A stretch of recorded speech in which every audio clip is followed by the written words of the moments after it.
On today's episode of Beyond the Craft, we're thrilled to welcome a truly unique artist, Anoud Al Khalfan.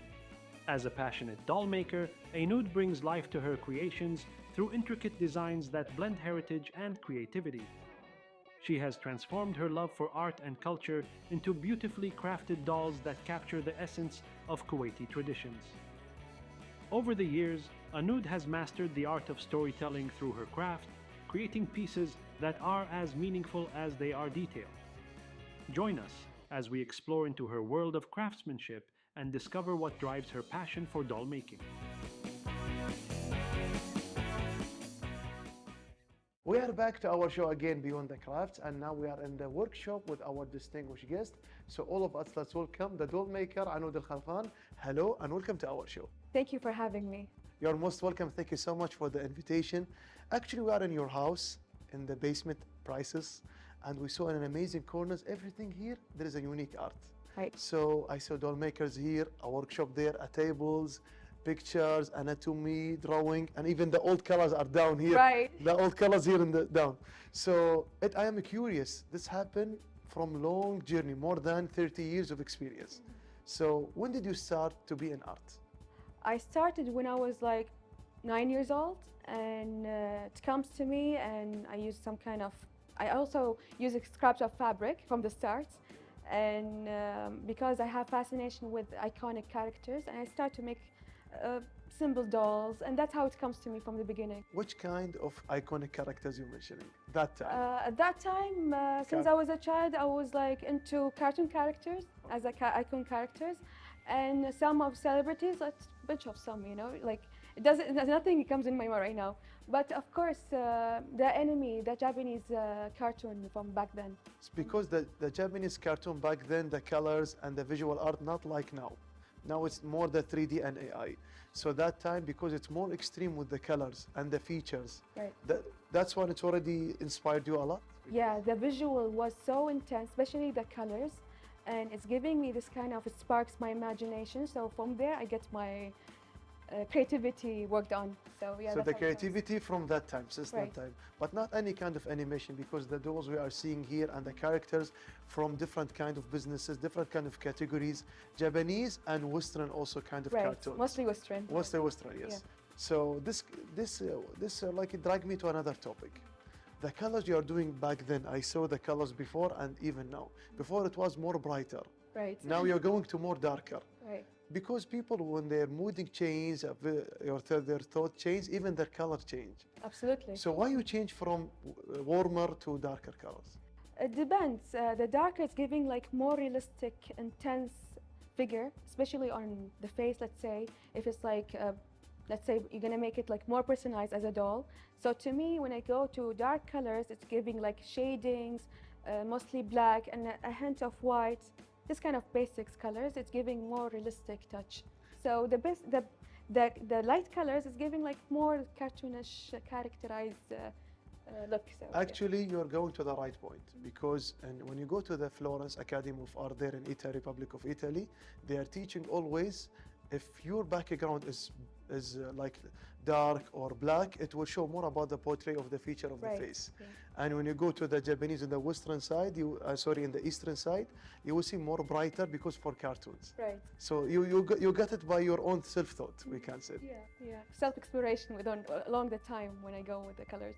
Actually, I am investing because we are here in your workshop. I saw too many different familiar characters for me. I'm a big fan with some of these characters. But the way you are dealing with them, you will do your own signature with the doll. When did you start to do your own signature? I started once I have this kind of, I want to go with my own collectible line. So I want to have my own collectors. So they can find me like my own signature on the dolls, the colors I'm using, the features, the materials, of course. So I started from a long time ago. Let's say when I were when I were in college. You were in a college level. I will go back since when you've been 9 years old. That time, do you remember you show your first doll to who? Back in college, I showed to everyone, like for them was When you are 9 years old. 9 years old. I showed it to my sister because we were sharing rooms in the same. We were in the same room, So I was like taking her opinion. Is it like what do you think of this? Do you know? Can you tell who's this character? And she was like, from the beginning, she tell the character. You, She knows it. So yeah. when she answered the question, she knows the character. How does it feel to you? A challenge or inspiration? Achievement. Because I was discovering my talent. If I can nail the features of the character, if anyone would tell this character is same as I wanted. So when someone else can tell which character, it's achievement to me. Achievement and a big accomplishment because it means like you are imitating the same replica but in a different style. Exactly. So when you do any doll until today, like after this all years, so every person when he looks to any kind of the dolls here and he mentioned a character, it means for you overwhelmed? It is, especially let's say the reaction, like whoever see the excitement of the person when see the doll and can tell the character or get fascinated by the look or by the artistry involved in the doll. So this is like, to me, it's everything. Remember when I first came, I saw one character familiar. When I told, oh, that's her. Right. Yeah, it's a good inspiration. The excitement is enough for me. That's enough Yeah, for you. yeah, it's more than enough. So did you, before you participate, I know like you participated different like in exhibitions as solo, but which one was unique for you? Like in a big, like you did your own exhibition, you did participate. How do you see the reaction with the people and the visitor when they're looking to your dolls? Most likely when I do participating in exhibits, most people, they just pass by and look at my dolls and they will tell this is like something new to them, like unique. And one of them asked me if they can find it in the store, the art store behind me.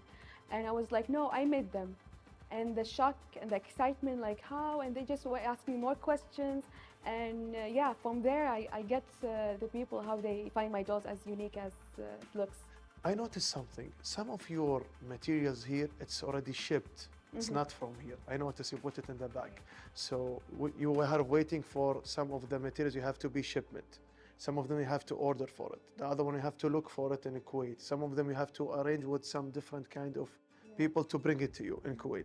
So this one of the challenges you are facing every day, right? Yeah, of course. The resourcing my materials, it's like absolutely some kind of a challenge to me I'm facing recently. And also, especially because I'm so detailed when it comes to materials. And it should be eco-friendly and should be visually appealing to the clients and to my dolls when I make them. So yeah, it's a challenge to resource my material. And there is something else. When you're checking your materials all the time, you have to do testing for them. Maybe you want to put it in your hands, like the colors on the palette or maybe in the table. It will take long time for testing. Is it okay to be patient? I took countless hours just to experimenting my materials and also just using anything just to come up the idea when it comes to my vision. I notice you don't wear you don't put clocks and you don't have watches here. Yeah, it's better to be that way.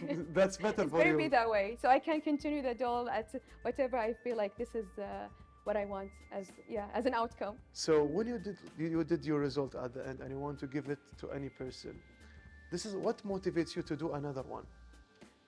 It's different. Like people said, okay, I did this one, I took too many times, maybe couples, days, months. Then I have to another project. What motivates you always to be, always until today now, motivated and do something new? The excitement, and also when I think of the idea of doll making, it's like a heritage. I have to non-stop doing it. And my motivation, the excitement from my collectors and also the people, I just want to make them know about this kind of art. It's like a message I want to deliver. So yeah, that comes from. And there is something more important I noticed from all the things I'm watching here. I saw some dolls represent Western side characters, Eastern side characters, and there is some small touch about our identity here in Kuwait, the cultural things. Of course. So this is, you put it for your family or you did it for yourself, the identity? Actually, I've been influenced by Kuwaiti women from our old culture, Kuwaiti culture, and doll making, because they used to do doll making back then. And it's inspired me to keep the heritage alive till today. Especially the horror characters? Yeah, to be honest, this kind of wearing black outfits, abaya, and our this kind of stuff is giving this kind of dark thing, but it's not. It's just our heritage. And I'm into hero stuff too. And also because the most colors you're using for our heritage before, which is black and red. So this is like inspired you a lot for the black and the red ones. Right, yeah, for the intense, realistic touch on the dolls. And the features. For the features too. Features. Yeah. So this is like we say all the combination together. Like Anoud Al Khalfan, she's into the cultural art, and also she wants to make their doll makers because she's her inspiration. And sometimes I notice you put some dolls like in a basic doll with anatomy, and you put your features on it, right? Yeah. Why, Yeah. why you change your style? Just to go for a new segment of clients, let's say, to attract more audience, because so many people, they have an idea about certain dolls. I don't want to be looked at the same line. So when I create a different look, different style designs, it comes different audience. It comes with a different line. Different line, different Yes, line. this is my goal. Just to go, my goal to look for more audience, different segments. I notice I will talk a little bit about your account in social media. Did you always listen to your comments? You always up looking to your comments a lot, or you do something about your own? No, of course. I have to have ask sometimes for the feedback, just to upgrade some materials, some techniques. I also look mostly from the artists, especially from the artists. So yeah, just to learn from them. So after I had this wonderful conversation in the workshop, we are curious now to see about your artwork. Sure. We are very curious. Are you ready? I'm ready. Always ready. So dear viewers, this is like, we'll go to this break, then we'll continue the show Beyond the Craft with our distinguished guest, the doll maker, Anoud Al Khalfan. Stay tuned with us.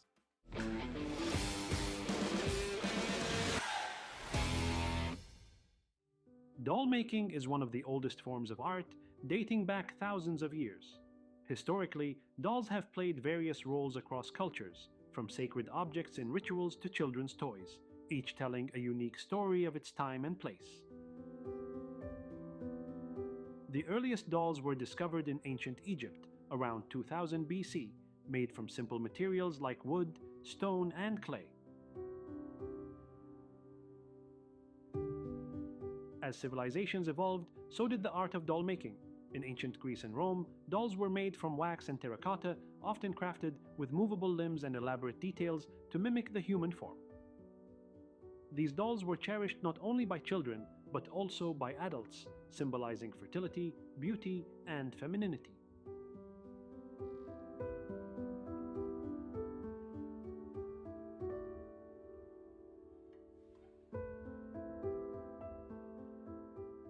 Meanwhile, in Africa, dolls played a significant role in cultural rituals, often associated with birth, growth, and protection. They were intricately crafted from beads, cloth, and wood, carrying spiritual significance and passed down through generations. The art of doll making took a new turn during the Middle Ages in Europe, where wooden and cloth dolls became widely popular.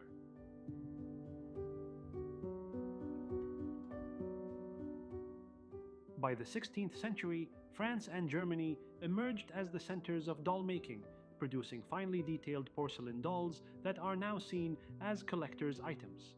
These dolls became symbols of wealth and status, particularly among the European aristocracy. As the Industrial Revolution progressed, doll making shifted from a handcrafted art to mass production, making dolls more affordable and accessible to the public. In modern times, doll making has expanded to include a wide variety of styles and materials, from handcrafted artisan dolls to machine-made versions. The evolution of this craft reflects changes in society, technology, and culture. Today, dolls are not only toys, but also artistic expressions of identity, heritage, and storytelling. Contemporary doll makers often blend traditional techniques with modern design, using materials like silicone, resin, and fabric, and drawing inspiration from both historical and contemporary influences. What started as a simple art form, rooted in ritual and culture, has now transformed into a global industry with endless diversity. From collector's dolls to personalized art pieces, the craft continues to evolve, showcasing the rich cultural heritage and artistic innovation of doll makers worldwide.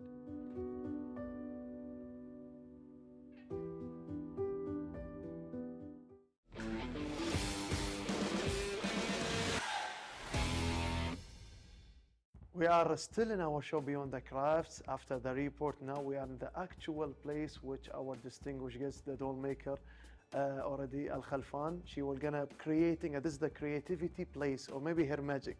So I know this is like your place already. I see too many materials here: the dolls, the cottons, the needles, the pencils, the colors.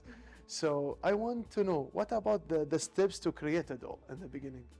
From the beginning, I start sketching detailed sketches for the doll, and With these pens? with pencils, with pens, anything I find in front of me, just Okay. not to lose the idea or my vision. Okay. So when it comes to that, I start doing the sketches, and then I do go for the materials for the basic body, and also for the face, and also I go for the clothing. So when it comes to, I do my own prototype doll, just give me the vision as in my mind. So when it comes to that, I just start doing Sketching? yeah, sketching. In the beginning is sketching, then you also distribute all your tools. I can see here, this is the head.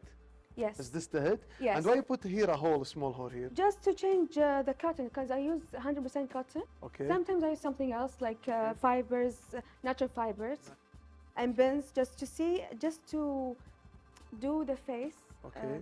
Okay. And this is like some needles you put just to Yes. combine them all together. Yeah, huh? this is how I do the sculpting for the face. I Okay. use my own with needling. Let, it's let, called let, needling. let me, the let me pull technique. it again. Let's check it. Yeah, But you choose the size also for the needle? of course. Each feature of the face, it has a special needle. Okay. So when it comes to start with the face, I go from the nose and the lips and whatever features I have to start with. Each feature has a special needle. So I use a technique called needling. Needling. Yeah, which is sculpting with a needle. Because I'm using cotton, so that's how I give the features of the face. So This is like a faceless doll, Faceless doll. head. head. But how do you ensure this is a good quality for any doll? Like I know you've been in too many like materials you ordered before. course. How do you ensure this is the best one for the best doll? The cottons inside. There's cottons in, by the way, everybody. Yeah, She put 100% cotton. 100% cotton. Yeah. So how do you ensure this is the best one? First of all, it should be like, eco-friendly, Okay. and I'm very detailed when it comes to materials, because I have to do my research and a special store, especially online, because some things I can't find it in the store here in Kuwait, so I go abroad, and it should be visually Visual. visual appealing for the doll. So yeah, mostly it should be very high quality material. High quality. So first of all, we combined the materials together after the sketching. First of all, sketching, you combine the materials with needling. Right, Then you put it in prototype. right. And then you create the custom, like the clothes Yes, here it comes the customized look, or let's say the style, how it's gonna go on the prototype doll. And then from there, I just come more, if I'm gonna add more touches, more materials within. And then I would go with the finished doll, with the head. If I'm gonna use, like, let's say, hair to give the realistic look, I use also fiber, organic fiber, like organic wool and mohair, like you see here. Yes. Giving like realistic touch of the hair. Okay. So Also, this is you order for this, or you? no, creating? this I created. Nice. I order like it's called mohair. Mohair. So yeah, I just do the size of this is a wig, and also I use an organic wool, But how do you ensure it will fit the head? because I take measurements. Measurement. Yeah, I have Okay. to go with them. I take everything. See everybody. Everything been measured. See everybody. It's like a measure. You see. Yeah. So it's like a cap. Yes. Yes. Okay. Depends on the head of the doll. Oh, nice. So yeah. So after you put the head, but I notice the materials here little bit iron. This one. This is stainless steel. Stainless steel. Okay. Yes, so just to give the effect of moving the parts, and if you want to make her set or want her stand, so it's not gonna fall, so it's gonna be giving this kind of standable doll. So after this, all the steps, then you will put at the end. You put the head, and you put the shoes before the head. I just go for the style before anything. The head is like I need my time to do the face. Featuring the take time, features. huh? That's why I keep this head open, one of the sides open, so I can play from inside to do the cheeks, the nose. You will do my head for Yes, next time. of course. It's easy to do. Yes. the people who's in front of me, it's more easy than the pictures. That's how I get my inspirations and my work, how to start. So I need some certain images, clear images, so I can start to do the personalized dolls. And even I notice here there is too many certain books behind me, and even there is pictures here. And I Yeah. notice I got attention for this book, Mhm.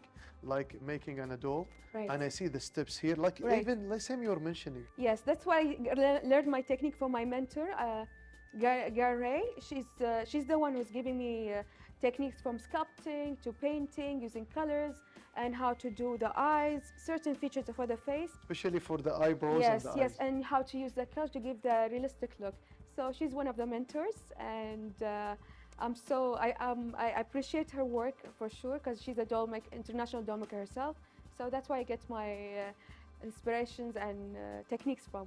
And so on behalf of our show, we're sending our gratitude to her as well, Sure. because she's one of the people who give you the inspiration Yeah, to from the create these beginning. masterpieces. From the beginning. Nice. So now I get something, and I know something now, but I am an amateur. If I will be advanced in this profession, what do you advise me for anyone who's watching us who want to be advanced level?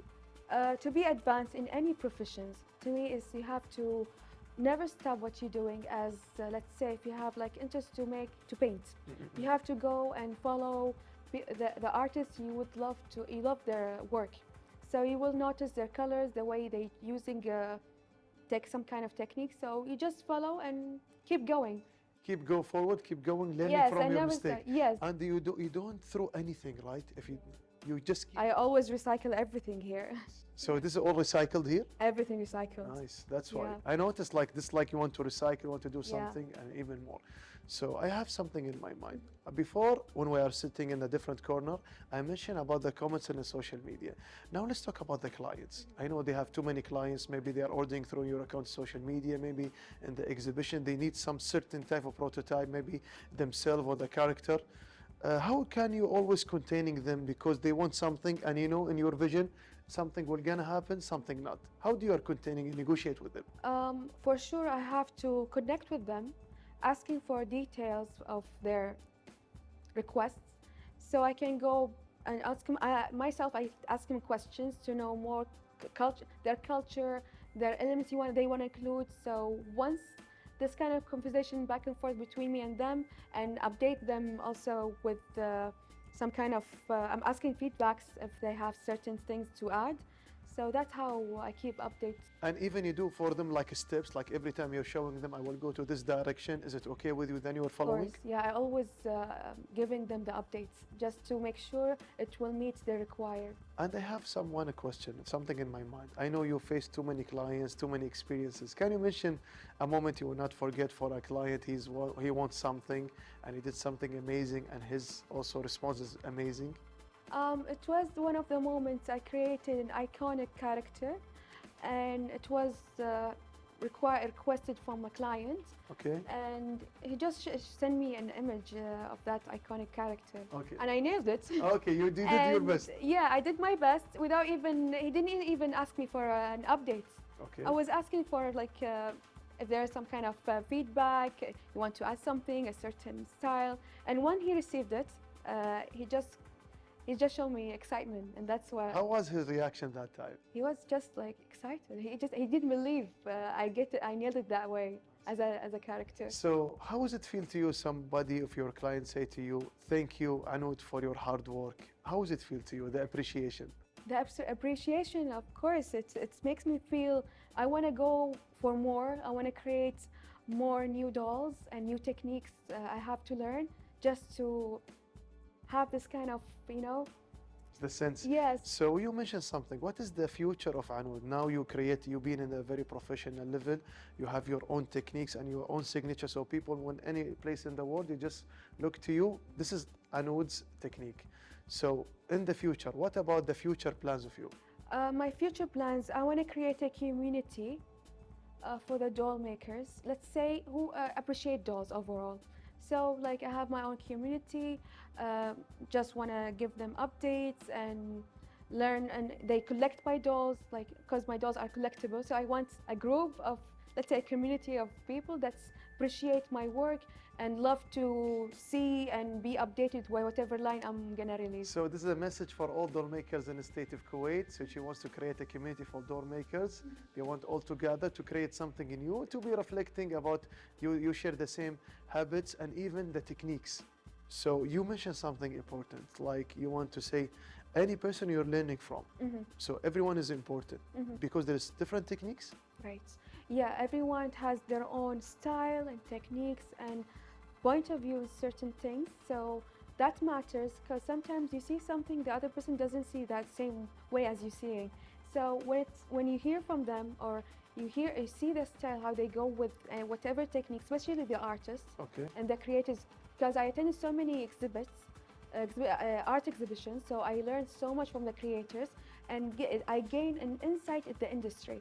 So it matters because it will add on my own techniques. I will come up with a new technique myself. But I noticed something. If you want to participate in the exhibitions or you do courses and workshops outside your workshop, outside your home, you have to take too many stuff with you. It's not easy. So how you will ensure, like, I want to take this certain of materials, I go another place, I will create something.